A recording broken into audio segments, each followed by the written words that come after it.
Good morning and welcome.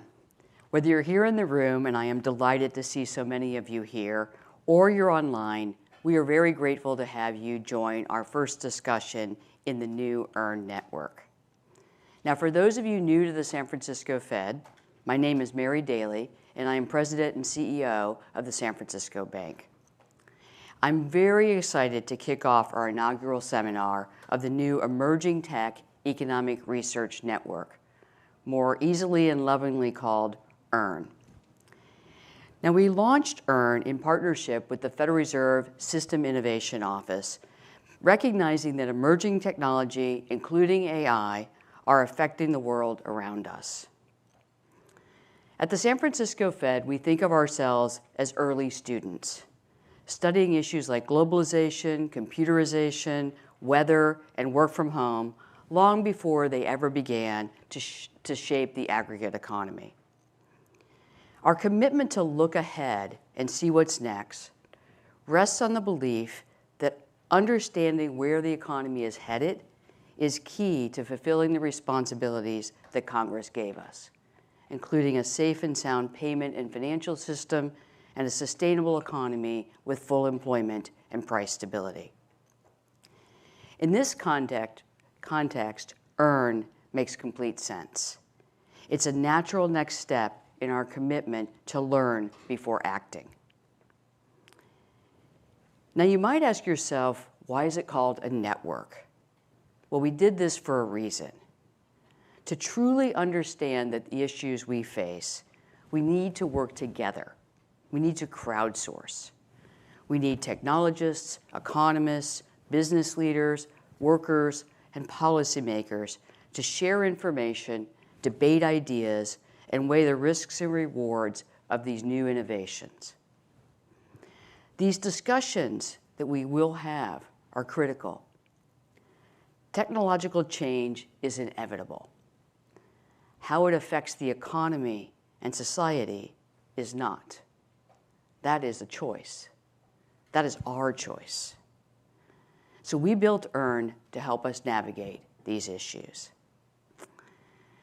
But I know you came for our very special guest, so let's move on to the program. So as the very first speaker for our EERN virtual seminar, we are lucky to have the preeminent voice in technology and the economy. Philippe Aghion is an economist and professor at the Collège de France. He will be discussing AI and the potential effects on growth and employment. Huyu Lee, who is with us here in San Francisco, is an economist and leader in EERN and a scholar of these issues in her own right. She will introduce Professor Aghion and lead our discussion. And with that, I'd like to welcome Huyu Lee, and I look forward to a great seminar. Thank you again for joining.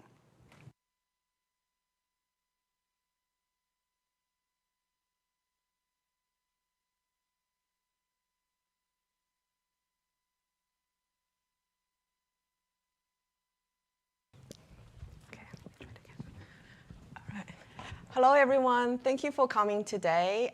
It's my great pleasure to introduce our first speaker for the EERN seminar series, Professor Philippe Aghion.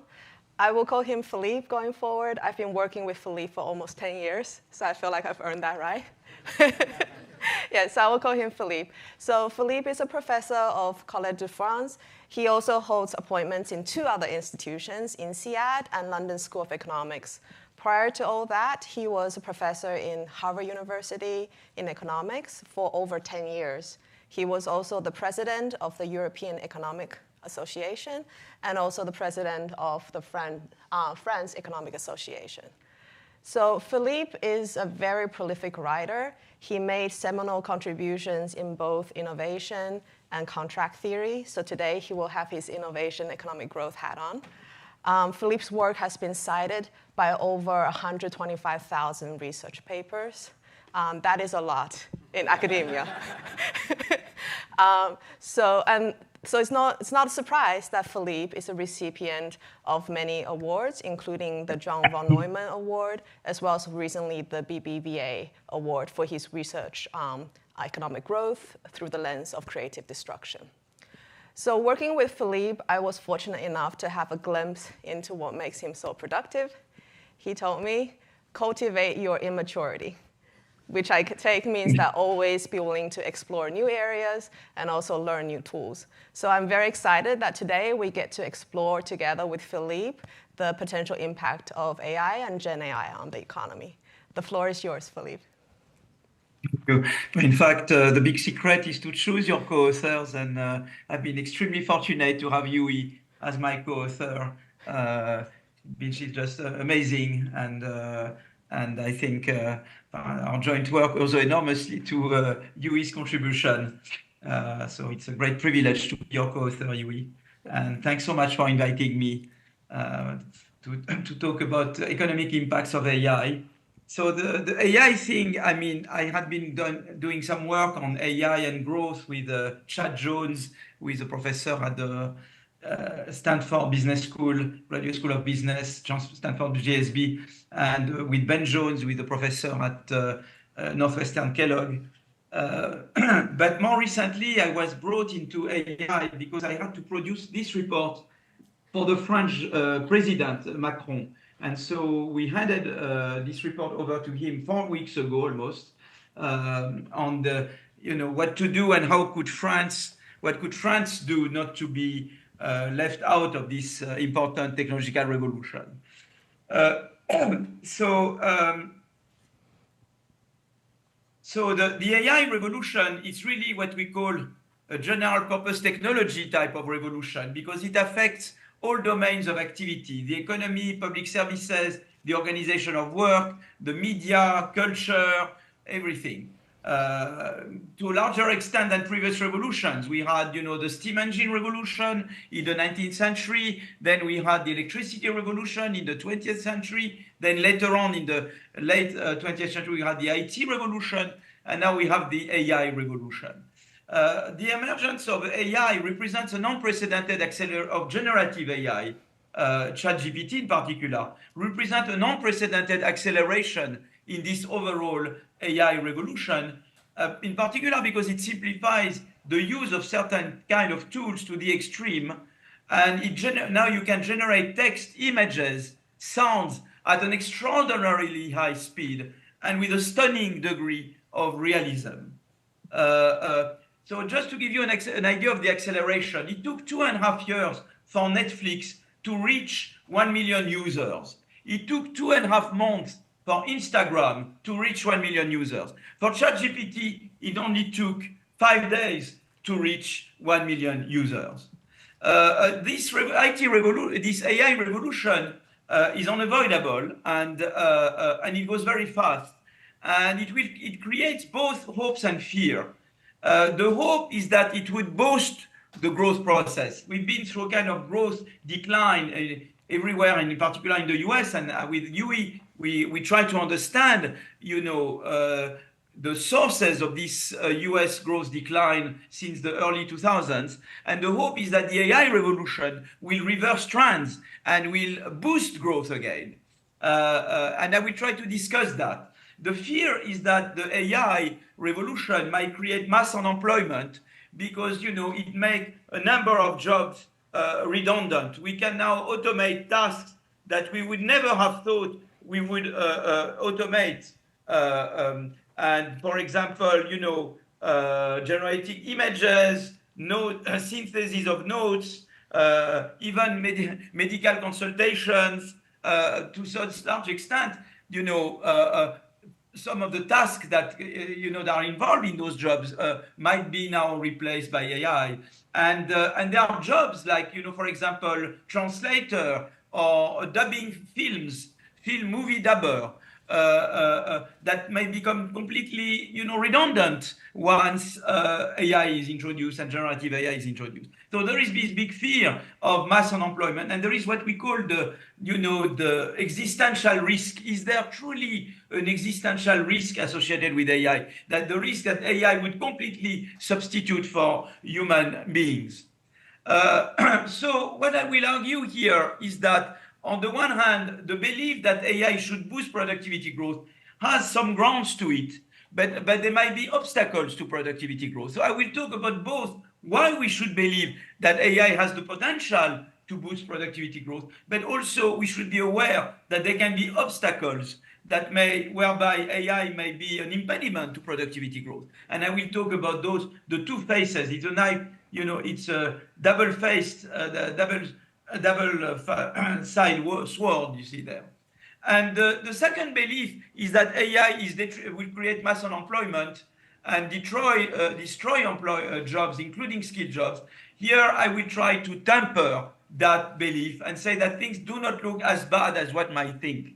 But each time, what will come out of my talk is that it all depends on the institutions and policies we put against the AI revolution. I think it all, progress of humankind is always the joint result of technological progress and institutional change. And it all depends how institutions adapt or do not adapt to the technological revolution. And we will try to talk about which kind of policies would help maximize the potential positive effect that AI can have on growth and employment.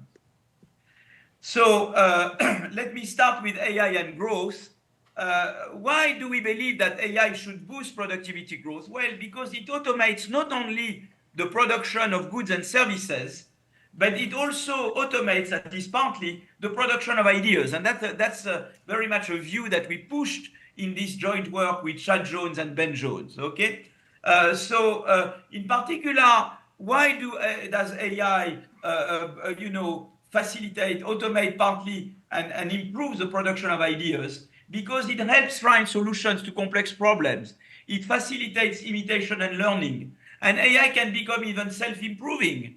That's something that you could not do before. So I won't put many equations here. That's a way, and you just follow the idea there. Suppose you produce the flow of output Y with inputs x1, x2, xn. You can call them tasks.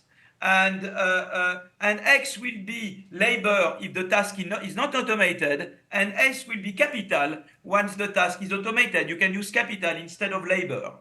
Okay? So at the end of the day, you can express capital Y as a function of labor input and capital input, and it becomes like this.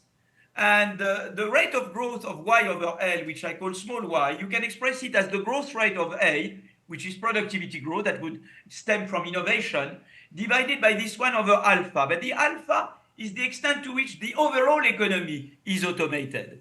Now, you see, what will happen is that automation will do two things, will boost growth for two reasons.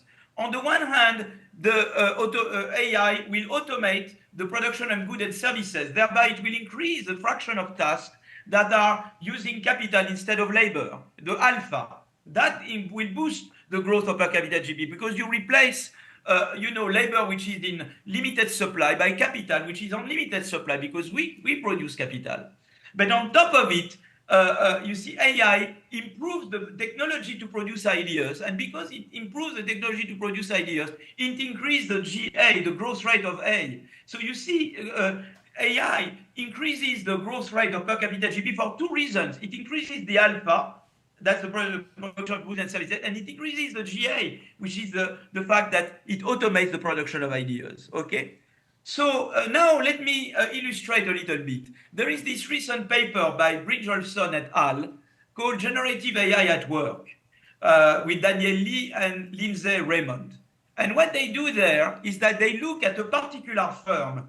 So the field this firm is operating in is you see customer service. It's a field with high AI adoption rate.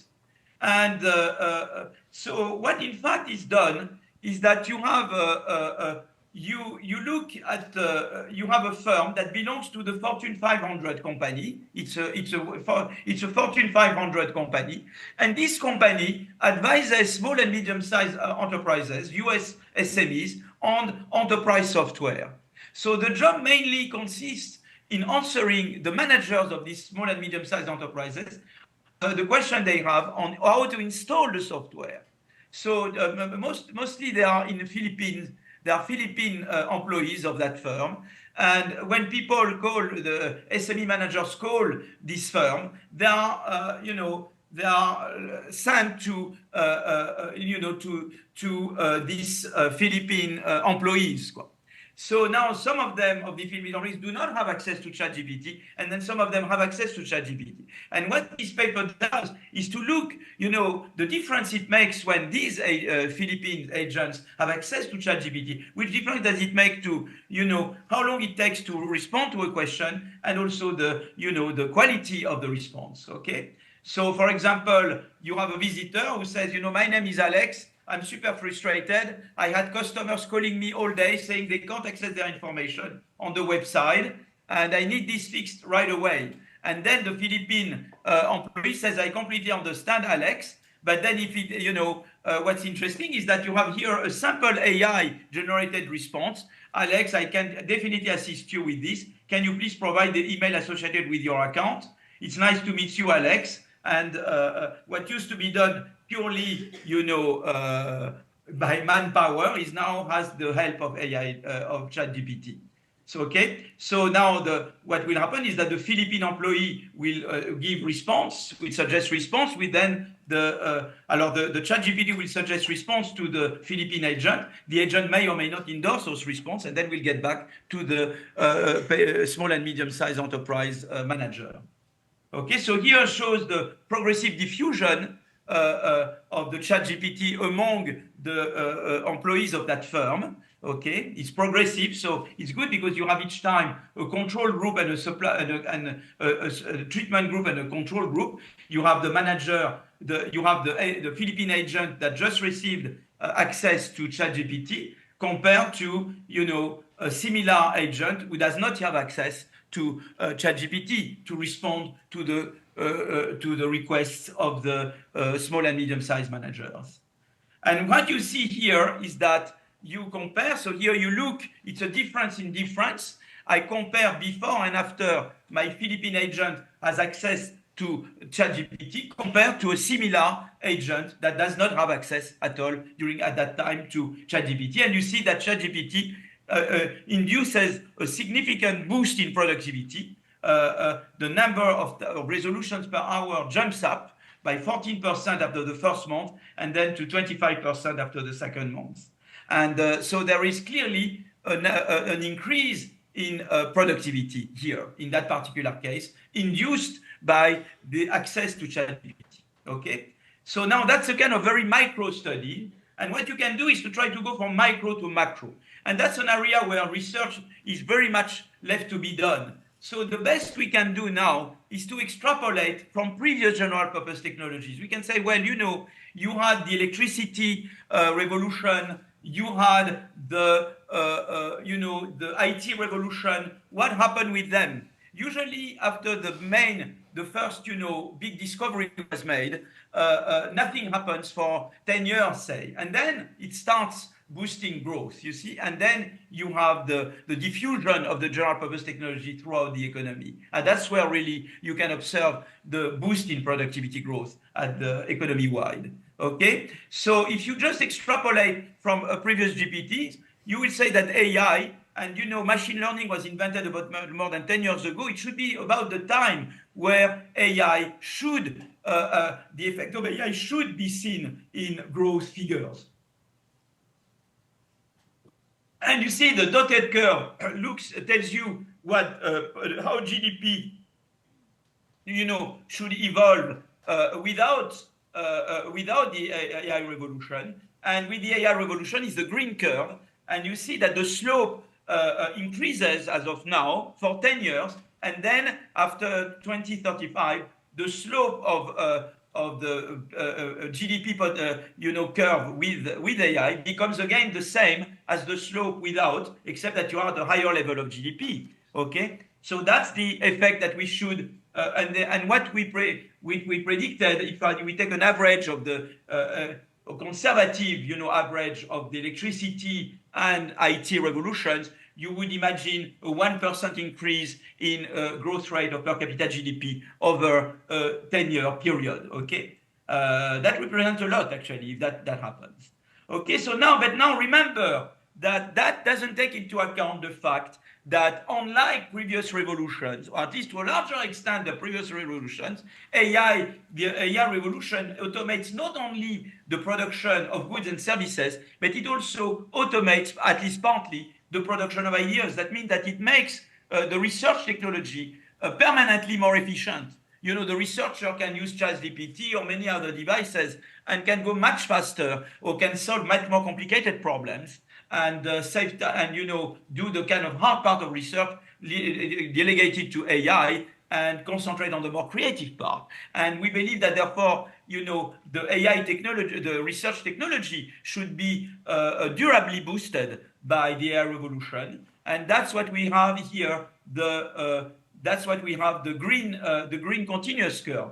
So the you know, automating good production of goods and services at the red curve here on this graph.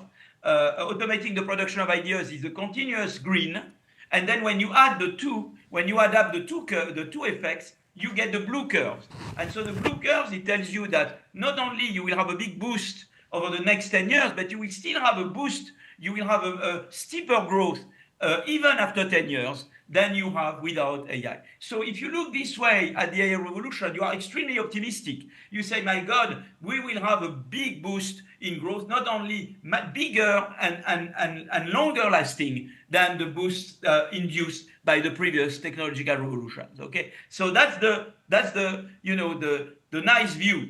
But on the other hand, and here you see what this shows. This shows what happens when you don't. When you miss the AI revolution. You see, that's what I tell my French colleagues. Here is the example of China. China was a leading power up to the 17th century. But then the Ming and Qing dynasties, and here I speak under the US control, decide to oppose to international trade for fear that the new technologies, the new imported technologies, would pervert Chinese society. So they went as far as forcing Chinese citizens living on the south coast of China to move 30 kilometers into mainland to avoid, you see, the bad influence of this of trade, you see. So, and what you see is that whereas per capita GDP of China was only 10 or 20% lower than that of UK or France by the mid-17th century, China missed the effect of the Industrial Revolution that were initiated in Europe. And by 1900, the Chinese per capita GDP was 10 times lower than that of UK and France. We don't want the same to happen with AI. That's why I pushed Macron, say, look, Emmanuel, you know, you should not miss the AI revolution. You have to invest heavily in the AI revolution and also unleash, you know, data access and all those things that help new firms that you know, new AI firms to come in, and that helps also the whole set of French firms to adopt AI, because we can't afford to miss the AI revolution. Now, it's something I would like to say. I told you that AI has a big growth potential, but on the other hand, I would like to have a warning there. And the warning comes from my joint work with Yui and Pete Clino, Timo Boppart, and Antonin Bergeau. And what we showed in this, first we noticed that if we look at the average yearly TFP growth rate, it went up between 95 and 2005. You know, Bob Solo said we see computers everywhere, but not in the statistic. But that was right before, it was here, it was right before the IT revolution showed up in the growth figures. You can see the boost in growth, an upsurge of growth, of TFP growth between 95 and 2000, and then a big decline in growth.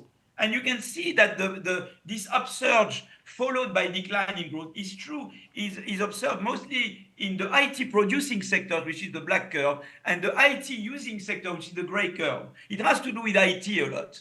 And what we could see also is that the entry rate of all firms went down since the early 2000s. And the story that we develop and that we argue with Yui and in this paper called a theory of falling growth and rising rents is that, you see, with the IT revolution, you had the emergence of superstar firms, you know, Amazon, Walmart, Microsoft, Google, etc. These firms pushed the growth process. They were better organized. And so as a result of the IT revolution, they could really, you know, expand, which first boosted the growth process in the US.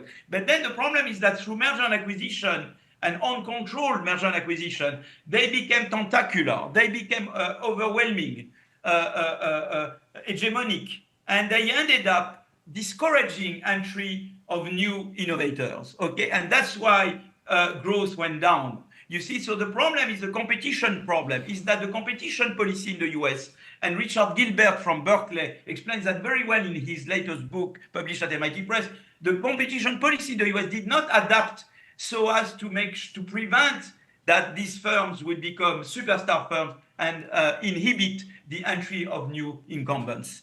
And the problem with the AI revolution is that the AI revolution, you see, already from the start, the upper segments of the AI supply chain is dominated by few actors. In particular, the cloud is dominated by 3 superstar firms, Amazon, Google, Microsoft, and there is only one big actor on the market for graphic processors. So the big problem there is that right from the start, the upper segments of the AI value chain are dominated by the few number of large firms.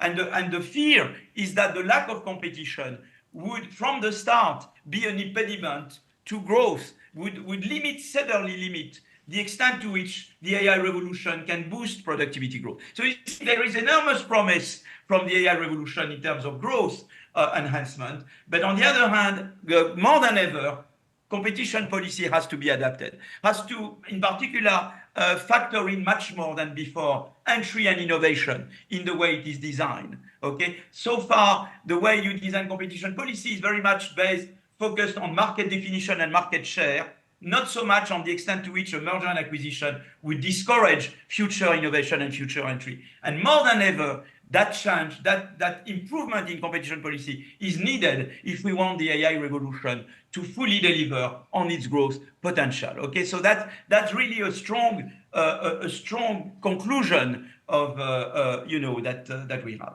Okay, so let me turn now to AI and employment. That's very much based on a paper with Céline Antonin, Simon Bunel, Xavier Jaravel on automation and employment using French firm level data, and on ongoing work with Simon Bunel, Xavier Jaravel, Alexandra Roulet on AI and employment, again using French firm level data.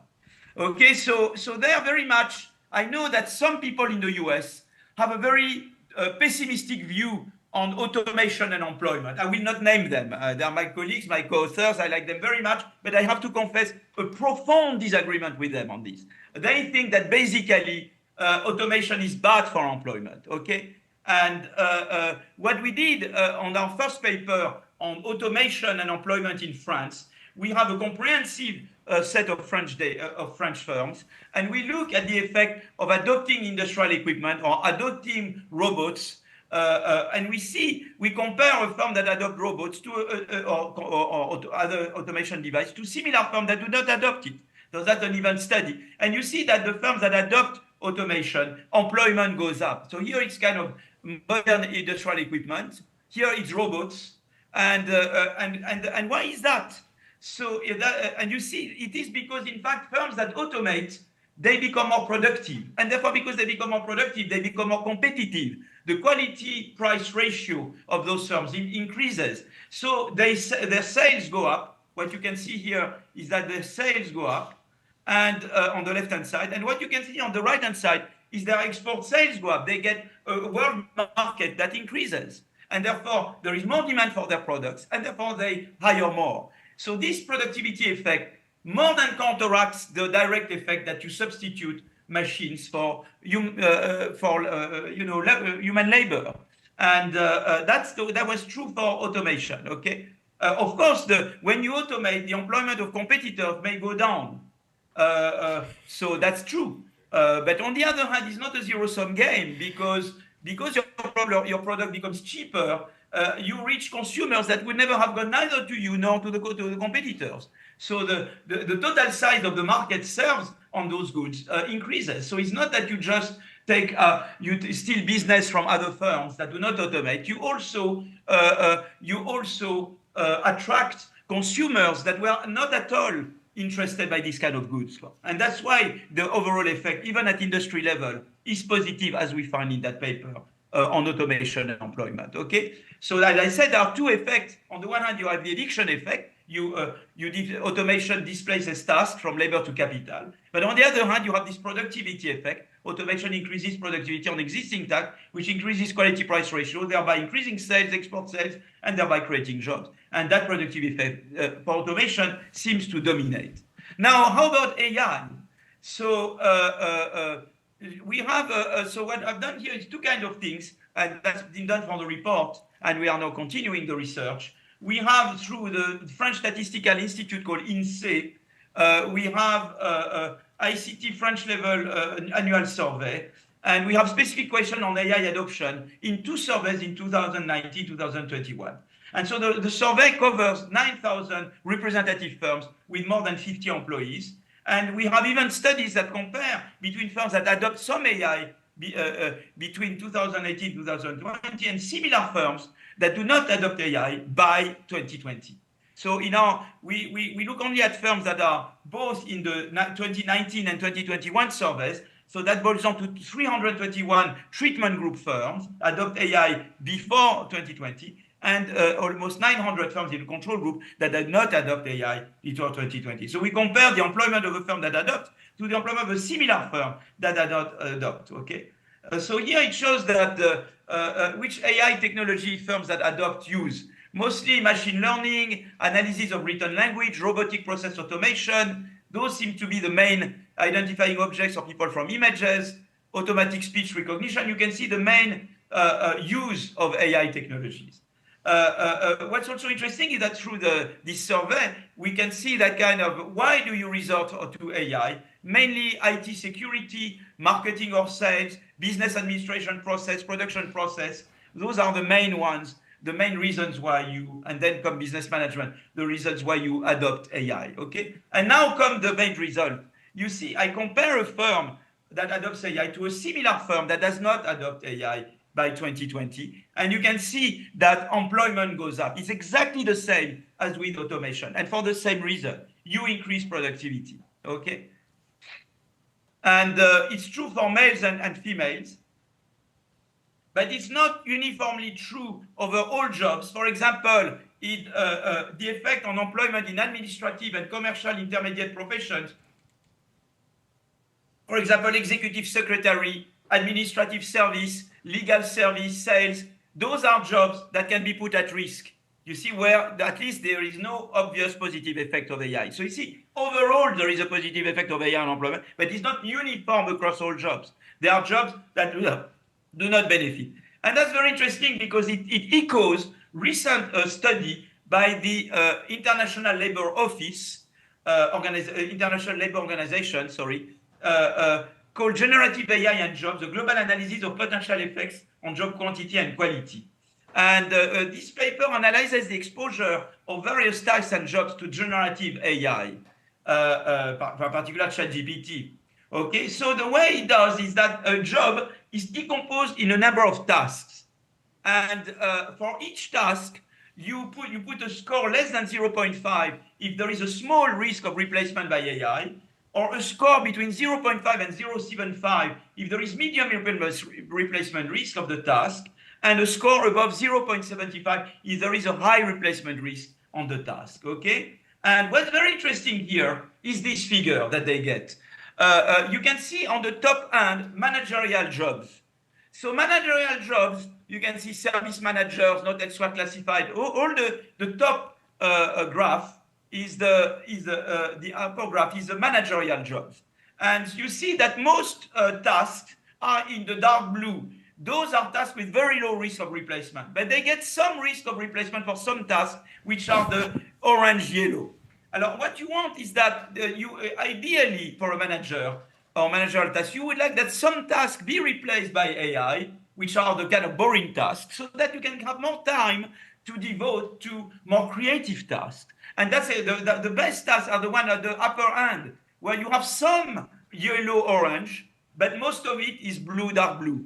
And those are the ideal tasks, because those are the ideal jobs, because those are the jobs where AI makes a difference, but for the better, okay? Those who are at the bottom of this upper graph, AI makes no difference at all. Where AI really improves things is the jobs at the upper end where, it replaces part of the task, but most of the tasks are not replaced. Those are for the managerial type. But then if I move down to the downward graph, to the lower graph, for the clerks, there you see that most tasks are in the yellow orange, and so most tasks there are at risk, and some of the jobs are typically at risk, and so that matches the study that we had for France, where we saw that for this kind of jobs, the effect of AI was not positive. Okay. Now, what we've done also in France is to classify, is to have the same methodology of the International Labour Office, but to look at the effect of AI on various types of jobs listed by the French Labour Ministry. We counted 222 types of jobs listed by the French Labour Ministry. On the y-axis, you have the extent to which a job is globally exposed to AI. Is it concerned by AI or not? And the x-axis is the share of tasks that are hard to be replaced by AI on that job. And when you are high and left, those are the most vulnerable, because the high and left here, those are jobs that are highly exposed and where the biggest share of tasks will be replaced by AI. For example, someone who does telesales, you see, or an accountant or secretary, there, some of them will be at risk, you see. But the accountant and telesalesman will be very much at risk. When you have the high right, which is here, you have jobs that are exposed to AI, but in fact, very few of the tasks will be really replaced by AI. So those are jobs where AI will transform the job, but will not put the job at existential risk, you see. And when you have the low and right, those are the most immune to AI, okay? So that's very interesting to see the various type of jobs. You see here you have accountant and tele-salesman, secretary. Here you have more like journalist, architect, lawyer. Those are jobs that will be affected by AI, but will not disappear with AI. And those are jobs that will not be affected at all by AI. So it's very interesting to see this heterogeneity of jobs. AI has a globally positive effect, but it affects jobs differently, you see? So now this graph is very interesting because it shows on the horizontal axis the risk of replacement of the job, and on the vertical axis, it shows the cumulative share of total employment that this represents. So the way to read this graph is to start from the most, the at-risk jobs. I told you accountant, telesales, those are high-risk jobs, okay? They are here. And then, but they don't represent enormous in terms of share of employment. And then you move to secretary, okay? And you add the secretary. They are a bit less at risk, but the cumulative of accountant secretary gets you there. And essentially, you see, you get to right there. And those are the one at risk. But the one at risk, they represent essentially 20% of the jobs. And then the risk is much lower. Do you see what I mean? So the thing is that the thing very at risk represents here, if you read this graph from there to going down, like 20% are really at risk, okay? So you have a global effect positive on AI, but you have 20% of the jobs that are at risk of replacement, okay? So overall, there is no existential risk of AI. I mean, we don't anticipate mass unemployment as a result of AI. The same way as the steam engine revolution did not cause mass unemployment. There was the Luddites movement, the Luddites in England were very much protesting steam engine revolution because their fear was they were scared that to become redundant fully, and nothing of the sort happened. Again, when you had later on the electricity revolution, Keynes predicted mass unemployment, which never occurred, and the same with IT. And I think each time it's because the productivity effect is there to prevent this mass unemployment from taking place. But still, you need appropriate institutions and policies for AI to boost employment, okay? So I told you already that if you want to make sure that AI delivers on its growth promise, you needed to adapt competition policy. Well, in the same way, if you want AI to deliver on the employment front, you need adequate education and labor market policies. My model is Denmark. Denmark has a very good education system. And on top of that, you have very good labor market policy. So let me talk about the labor market policy. In Denmark, it's what I call flex security. So flex security is that in Denmark, when you lose your job, for 2 years, you receive very generous unemployment subsidies, and the state helps you find a new job. And they propose new jobs to you. If you refuse more than 2 jobs in your qualification, the unemployment subsidy go down. It's a very good system because it accommodates creative destruction. Firms in Denmark are free to hire and lay off, but at the same time, it protects employees. You see, here it's based on work by Alexandra Roulet with my colleague at INSEAD, and she looked at the effect of becoming unemployed on various health indicators. So in Denmark, she compared the health of a Danish worker in a firm that closes down, so that the worker loses her job, to the health of a similar worker in terms of age, experience, education, in a firm that does not close down.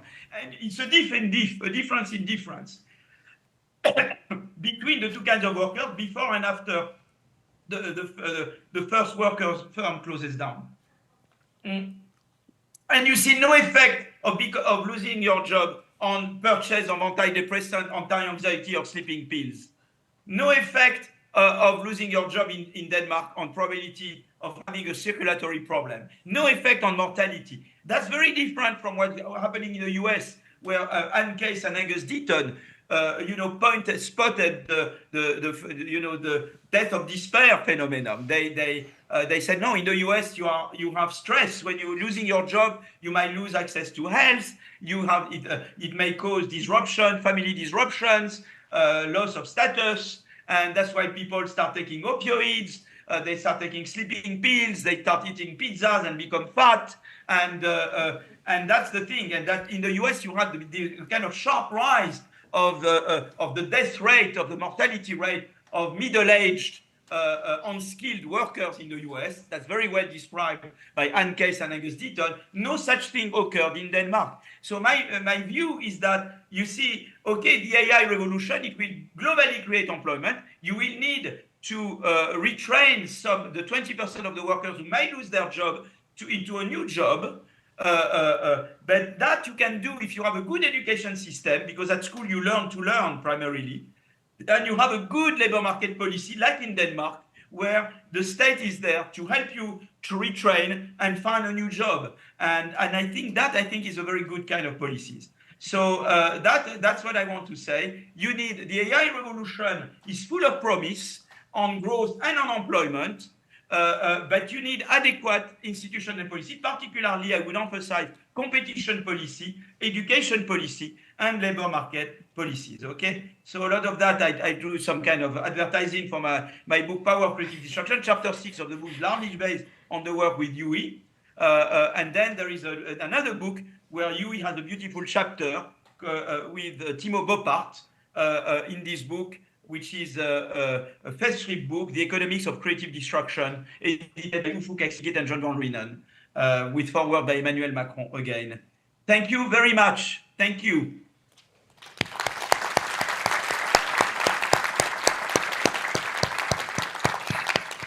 All right. Thank you, Philippe, for a very thought-provoking presentation. So I think it's very interesting that you mentioned the role of firms in AI innovation. So a report by Stanford Human AI Institute finds that since 2014, industry has taken over academia in terms of producing machine learning models. And one reason they posited was that state-of-the-art AI systems just requires a humongous amount of resources in data, GPU power. So now firm has that resource and they're taking over. So given firms are now a main player on AI research, what role do you see for market or policy to make sure innovation continues? My view there, you see, Yui is very much. I have done work on that with, with De Watripon, Mathias Watripon, and Jeremy Stein, and then later on with Fiona Murray, Scott Stern, and Julian Kolev, looking at the importance of basic research as well. You see, there will be several waves in this AI revolution. and many of them initiate in basic research. You see, for example, vaccines. Of course, we develop vaccines. Moderna, Johnson, Pfizer developed the new vaccines against COVID. But the RNA messenger was invented in a university. It was in a lab. It was basic research.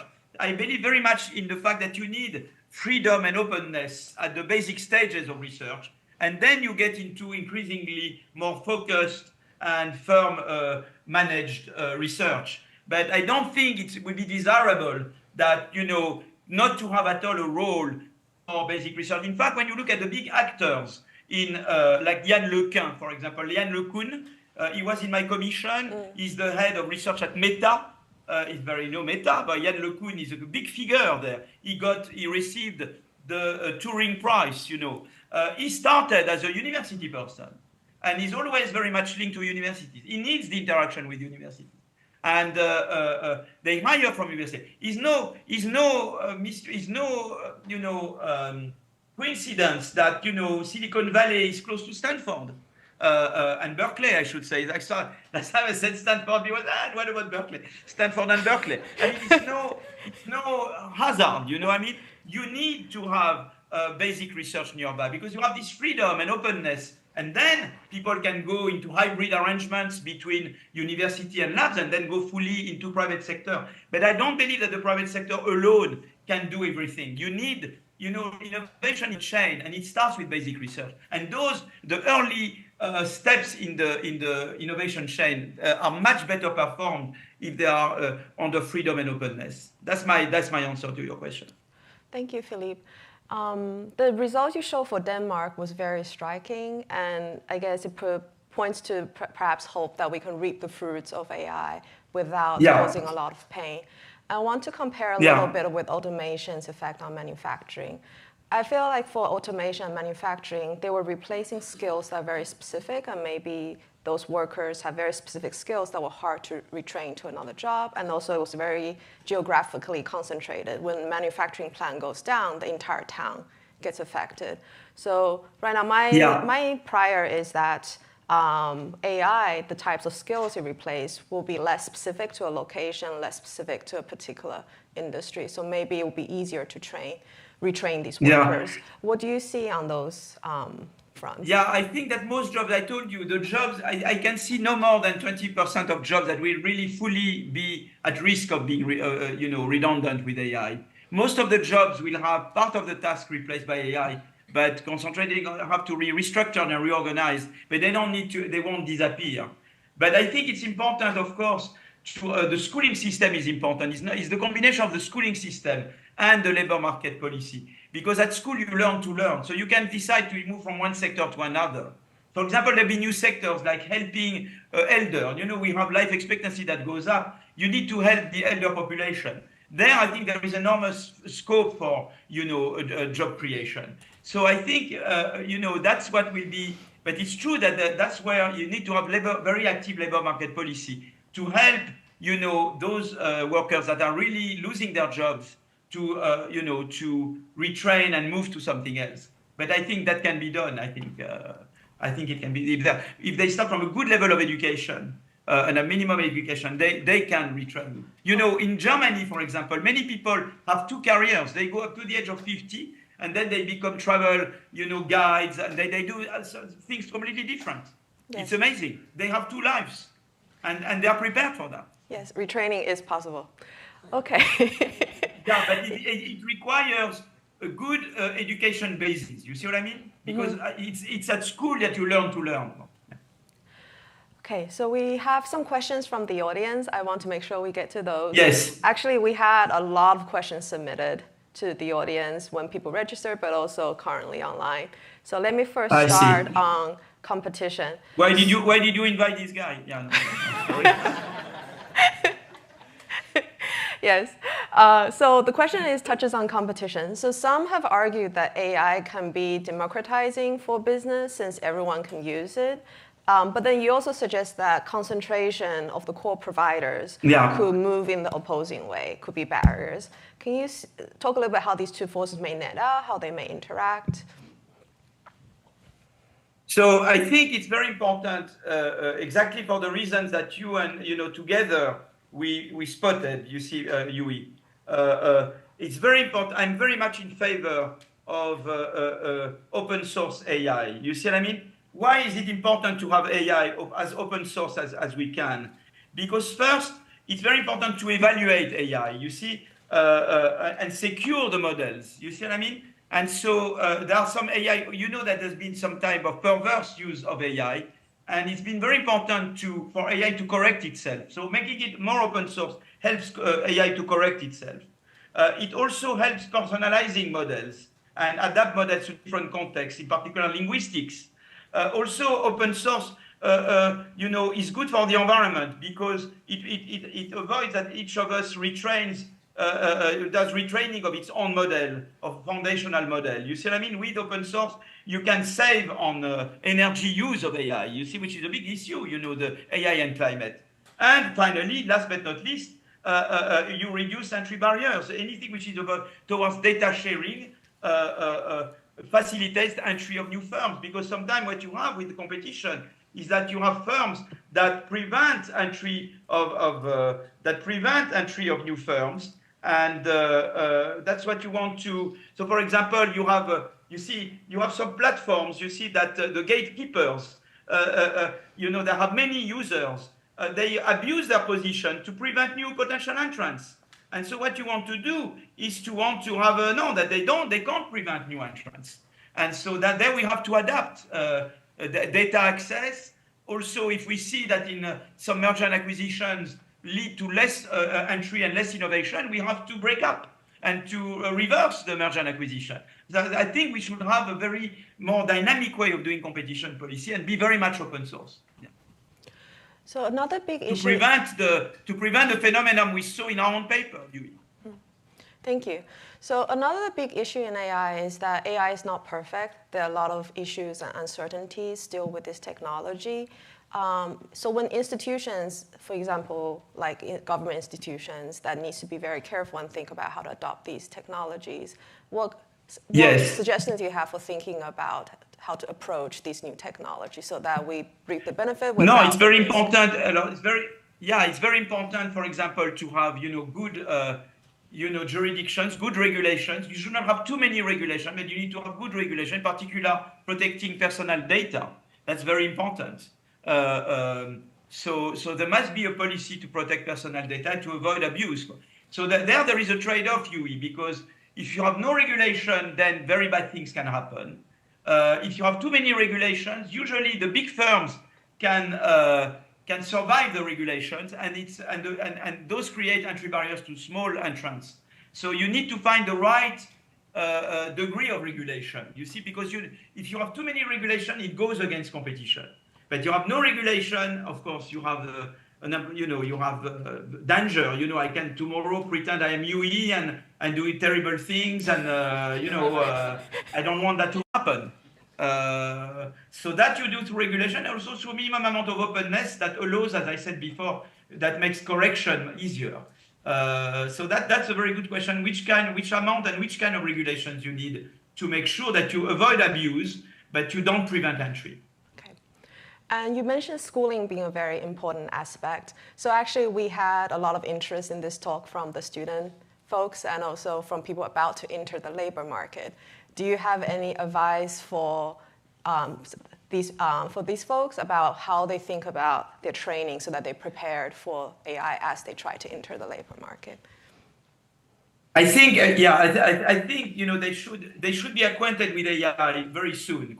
It's very important when you enter a profession, whether it's you want to be a lawyer, or whether you want to be a chemist or whatever, that you learn about what AI does to this profession. And it's very interesting, AI does very different things to different professions.